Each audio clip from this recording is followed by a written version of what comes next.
दोस्तों इस वीडियो में हम देख रहे हैं गृह विज्ञान यानी कि कोड नंबर है 216 10वीं एग्ज़ाम का अगस्त का पेपर जो है।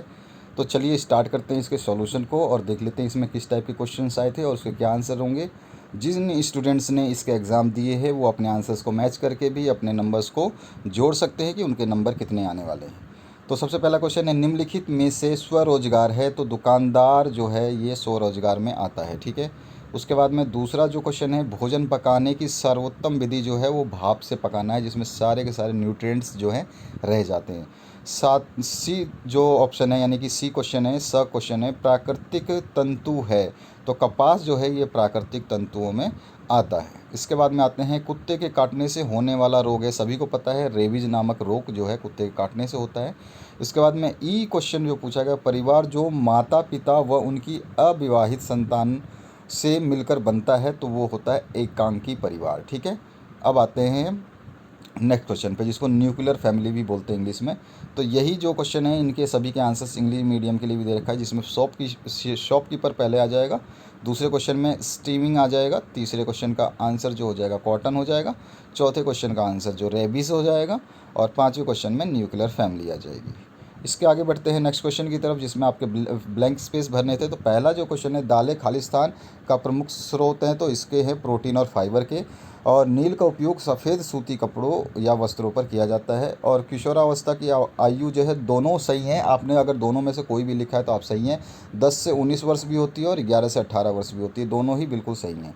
उसके बाद में नेक्स्ट क्वेश्चन है, बिना किसी कारण अचानक घटी घटना जो है वो दुर्घटना कहलाती है, और मूल्य सही निर्णय करने का आधार प्रदान करता है या करती है।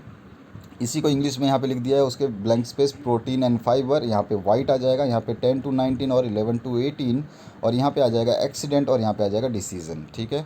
अब आगे बढ़ते हैं, एक वाक्य या एक शब्द में उत्तर देना है जो भी। तो चलिए, गृह विज्ञान का अर्थ समझाना है, तो अ ऑप्शन है जो गृह विज्ञान का अर्थ घर व पारिवारिक जीवन को बेहतर बनाने के लिए वैज्ञानिक ज्ञान को सुव्यवस्थित तरीके से लागू करना है। बी पोर्शन पूछा गया है, भोजन की परिभाषा लिखनी है, तो कोई भी पदार्थ जिसे हम खा सकते हैं या खा सकें तथा जो शरीर को पोषण करे भोजन कहलाता है। इसमें सब वे तत्व होते हैं जो हमारे शरीर में महत्वपूर्ण कार्य करते हैं। तीसरा जो है सी पार्ट, वस्त्र परिसज्जा किसे कहते हैं, तो परिसज्जा कपड़े को दिया जाने वाला वह उपचार है जो उसके रूप, व्यवस्था, स्पर्श या उसके निष्पादन में परिवर्तन करता है। उसके बाद में ई पार्ट जो है, इसकी बात करें, उपभोक्ता को परिभाषित करना है, तो उपभोक्ता वह व्यक्ति है जो वस्तु अथवा सेवाओं का स्वयं अथवा उसकी ओर से किसी अन्य द्वारा उपयोग या उपभोग करने के लिए क्रय किया जाता है या करता है। ई पार्ट है, संवातन किसे कहते हैं, तो संवातन का अर्थ है कि घर के अंदर ताजगी बनाए रखने के लिए स्वच्छ वायु का घर के अंदर प्रवेश किया जाए तथा अंदर की बासी हवा को बाहर निकाला जाए। इसको वेंटिलेशन भी कहते हैं इंग्लिश में, वही चीज़ आपका इंग्लिश में आप बोल सकते हैं। ठीक है। तो इसके बाद में हम आते हैं नेक्स्ट क्वेश्चन की तरफ। नेक्स्ट क्वेश्चन में जोड़ियाँ आपको बनानी थी, तो जो आलू के चिप्स हैं वो निर्जलीकरण के द्वारा बनते हैं। यहाँ पर रेड कलर में देखो आपको मैच कर रखा है, आप ध्यान रखना। उसके बाद में खपच्ची जो है, अस्थि भंग में यूज़ किया जाता है ये खपच्ची जो है। और उसके बाद में आपका दांत, दूध के जो दांत होते हैं वो 20 होते हैं। और ऊनी वस्त्र जो है ये आपका वूल मार्क होलोग्राम के साथ आता है। और मिलावटी पदार्थ जो है कम गुणवत्ता वाले होते हैं। इसको इंग्लिश मीडियम के लिए भी ऐसे ही मिला रखा है। ठीक है। इसके बाद में आते हैं हम नेक्स्ट क्वेश्चन की तरफ। तो इसमें नेक्स्ट जो क्वेश्चन है, इसमें पूछा गया है भोजन के कार्य लिखने हैं आपको। तो भोजन हमें कार्य करने के लिए ऊर्जा प्रदान करता है, भोजन से ऊतकों के विकास और उनके निर्माण में मदद मिलती है, भोजन रोगों से लड़ने के लिए शक्ति प्रदान करता है, और भोजन शरीर की क्रियाओं को सामान्य बनाए रखने में सहायक होता है। इस तरह से आप लिख सकते हैं, और भी रीज़न आप लिख सकते हैं, और भी लाभ लिख सकते हैं। रेशेदार पदार्थों का आहार में क्या महत्व है, तो रेशे हमारे शरीर में अनेक अनिवार्य कार्य करते हैं। यह हमारे मल से स्थूलता एवं सुगमता मल को स्थूलता एवं सुगमता उपलब्ध कराते हैं, जिससे वो हमारे शरीर से आसानी से बाहर निकल जाता है। इसीलिए डॉक्टर जब भी आप जाओगे, अगर आपको परेशानी है पेट की, कब्ज़ वगैरह की, तो वो हमेशा बोलेगा कि आप जो रेशे वाले हैं भोजन, उनको फाइबर वाले भोजनों को ज़्यादा से ज़्यादा उपयोग करें। रेशा युक्त भोजन से अधिक चबाने की आवश्यकता होती है और इस प्रकार इसमें संतुष्टि का स्तर जो है अत्यधिक होता है। और अत्यधिक रेशे वाले आहार का सेवन करने से निम्नलिखित रोगों का खतरा नहीं रहता, जिसमें कब्ज़ है, बृहदान्त्र यानी कि ये आपका लार्ज इंटेस्टाइन का कैंसर है, या फिर उसके बाद में बड़ी आंत का, और उसके बाद में हम बोल सकते हैं मधुमेह की बीमारियां और मोटापा जैसी जो परेशानियों से आराम दिलाता है। ताज़े फलों और सब्जियों में रेशे होते हैं जो हमें कब्ज़ से बचाते हैं। आते हैं नेक्स्ट क्वेश्चन पे। तना और बाना क्या है? ताना बाना की कहावत भी आपने सुनी होगी। तो ताना और बाना ये होता है, जैसे हम कपड़े देखते हैं तो कपड़े में ऐसे वर्टिकल लाइन होती है और ये हॉरिजॉन्टल लाइन होती है। तो जो वर्टिकल लाइन होती है उसको ताना बोलते हैं और जो हॉरिजॉन्टल लाइन होती है उसको बाना बोलते हैं। तो यही चीज़ यहाँ पे लिखा हुआ है, तो आप देख सकते हैं। उसके बाद में 8वां जो क्वेश्चन है, इसमें आपका पूछा गया है क्या कि संक्रामक और गैर संक्रामक रोग आपको बतानी है। तो संक्रामक रोग जो वही है जो एक दूसरे से फैलते हैं, और गैर संक्रामक जो है जिसको जीवन शैली रोग भी बोलते हैं, वो आपके वायु से, भोजन से, जल से, यौन संपर्कों से, इस तरह से फैलते हैं। अब मैंने लिख दिया, आप पढ़ सकते हैं, वीडियो को पॉज करके आराम से पढ़ लेना। इसके बाद गर्भावस्था के लक्षण आपको बताने हैं। तो बहुत सारे लक्षण हैं। महिलाओं का मासिक धर्म सबसे पहले बंद होता है प्रत्येक महिला के लिए। गर्भ धारण का ये पहला संकेत है। प्रातः काल में तबीयत खराब रहती है, मितली आती है, उल्टी उल्टी का मन करता है। तीसरा, गर्भ अवस्था के अंतिम चरण में पेशाब की आवृत्ति बढ़ जाती है। वक्षों के आकार में परिवर्तन होता है, बढ़ जाते हैं, नरम हो जाते हैं, निपल भी बड़े हो जाते हैं, निपल के आसपास के क्षेत्र में अधिक कालापन जो है वो दिखाई देता है। उसके अलावा आपका 10वां जो क्वेश्चन है, उपभोक्ता शिक्षा को समझाइए। तो इसमें आपका उपभोक्ता शिक्षा के अंतर्गत उपभोक्ता को इस बात की जानकारी दी जाती है कि क्या, कब, कैसे और कहाँ से खरीदारी करनी है और उसका भुगतान कैसे करना है। इस प्रकार की शिक्षा जो है उपभोक्ता शिक्षा के अंतर्गत आती है। घर पर सिले वस्त्रों के क्या लाभ है? तो आप अच्छी क्वालिटी के धागे और बटन का इस्तेमाल कर सकते हैं। आप अपनी पसंद से डिज़ाइन तैयार कर सकते हैं। आप दर्जी को दिए गए पैसे बचा सकते हैं। आप दर्जी के पास आने जाने में लगा जो है समय की बचत सीधा कर सकते हैं। अपने द्वारा तैयार किए गए वस्त्र से आप संतुष्ट हो सकते हैं। इसके अलावा खाद्य संरक्षण का क्या महत्व है? तो खाद्य संरक्षण से जो है उत्पादन की व्यवस्था जो है अतिरिक्त होती है। इसके अलावा आप खाद्य संरक्षण जो है हमारे भोजन में विविधता, यानी कई प्रकार की सब्जियां हमें मिलती हैं जो सीज़न में नहीं होती है, उस सीज़न में भी हमें वो सब्जियां मिल जाती हैं। संरक्षित भोजन को उन स्थानों पर भेजना जहां इन्हें उगाया नहीं जाता, तो ये भी एक लाभ है। और खाद्य पदार्थों के संरक्षण से उनका परिवहन और भंडारण की सुगमता जो है वो आसानी हो जाती, नहीं तो सड़ गल जाते हैं। वस्त्रों की धुलाई के लाभ आपको बताने हैं। तो कपड़ों की कार्यक्षमता में वृद्धि होती है। घर में धुले वस्त्र पूर्णतः स्वच्छ और संक्रमण रोग फैलाने का भय नहीं रहता। और गृहिणी को आत्मसंतुष्टि प्राप्त होती है, धन की भी बचत होती है। इसके बाद में आते हैं हम, जल प्रदूषण के क्या स्रोत हैं? तो इसमें आपका औद्योगिक अपशिष्ट है, गंदे नाले जो है, नगरीय नाले हैं, उन वो हैं। कृषि पदार्थ में उर्वरक और कीटनाशक जो होते हैं उनसे होता है। डिटर्जेंट और साबुन से होता है। और सीवेज जो मलमूत्र त्याग करते हैं और सड़े हुए जंतु जो मर जाते हैं उनसे भी होता है। संयुक्त परिवार की किन्हीं 3 लाभों का वर्णन करना है। तो हमने बहुत सारे लाभ लिखे हैं, आपकी मर्जी है, आप इनमें से कोई भी आप लाभ लिख सकते हैं। बहुत सारे संयुक्त परिवार के लाभ हैं आपके सामने, यहाँ पर सारे लाभों का वर्णन किया गया है, आप देख सकते हैं इन चीज़ों को। इसके बाद में आते हैं, आपका समय योजना का महत्व क्या है? तो समय योजना पर समय जो है काम समय पे समाप्त होता है। काम की बेहतर गुणवत्ता मिलती है, अधिक उत्पादकता और दक्षता बढ़ती है। तनाव और चिंता से मुक्ति मिलती है। जीवन की बेहतर गुणवत्ता जो है इससे मिलती है। अधिक अवसर और करियर ग्रोथ भी होता है। और आराम और मनोरंजन के लिए पर्याप्त समय भी मिल जाता है।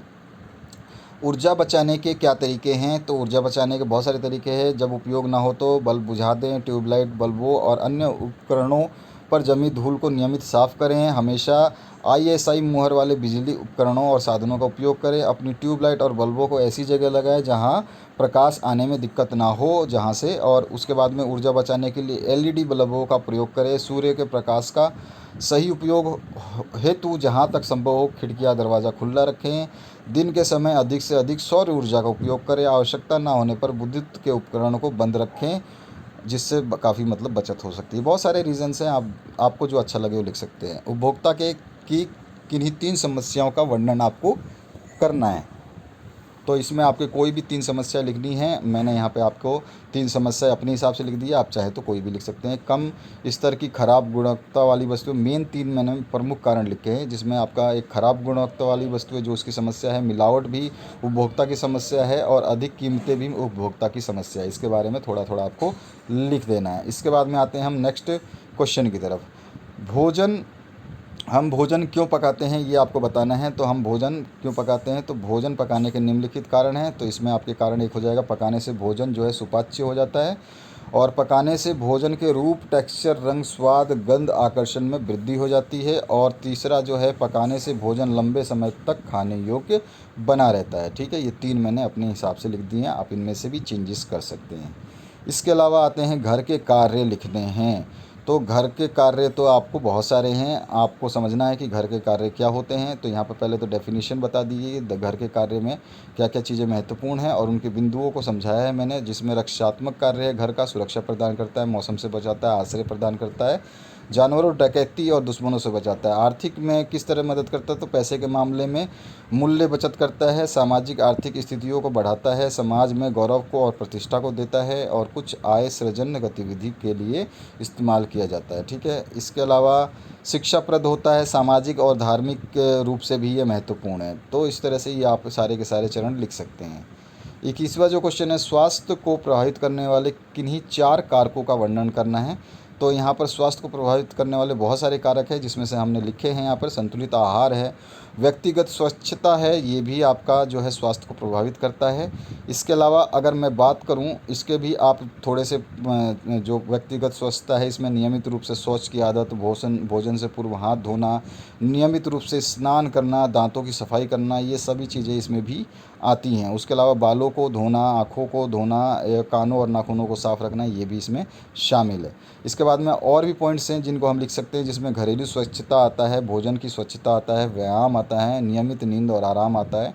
तो इन सभी चीज़ों को लिख करके हम बढ़िया से, इसमें से कोई भी 4 पूछा है तो आप 4 ही लिखेंगे या 5 लिख सकते हैं। ठीक है, धूम्रपान जो है ये भी आपके स्वास्थ्य के ऊपर प्रभाव डालता है। ठीक है, विकास के किन्हीं 4 सिद्धांतों का वर्णन आपको करना है। तो आपको डेवलपमेंट के सिद्धांत कौन कौन से हैं, तो विकास में परिवर्तन है, विकास एक गति निर्धारित पैटर्न या क्रम होता है, ये भी इसका सिद्धांत है।